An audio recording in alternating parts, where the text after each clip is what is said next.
Ce jour-là, Théo et Baptiste avaient décidé de se donner à fond. Sur les bords de la Loire, ils étaient en tête de la course d'orientation avant d'être confrontés à une situation hors du commun. Dès qu'on a vu la personne accrochée, j'ai crié sur Baptiste, il se pend vraiment, faut qu'on y aille. Et là, il y avait 10-15 mètres à faire, c'était vraiment pas long. Donc Baptiste est passé devant la personne, a pu la soulever un peu pour qu'elle puisse prendre de l'air. Et moi, j'ai pu avoir accès au nœud pour la détacher assez facilement.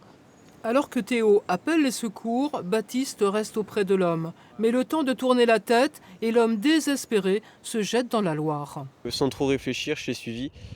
Parce que si je réfléchissais, j'aurais perdu du temps. Et s'il était parti dans les courants, ça aurait été la galère. Et j'ai su quoi faire. Je l'ai pris je l'ai bien maîtrisé. Et une fois qu'il a vu que je le maîtrisais dans l'eau, il s'est laissé faire et j'ai pu le ramener sur la rive.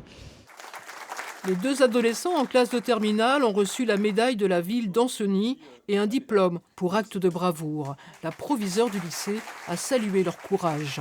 Ces deux jeunes sont représentatifs de la très grande majorité des jeunes. Ils en témoignent, sont responsables, solidaires, engagés.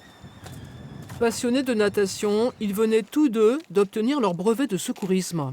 Ça permet de vraiment sauver des vies et que c'est pas anodin.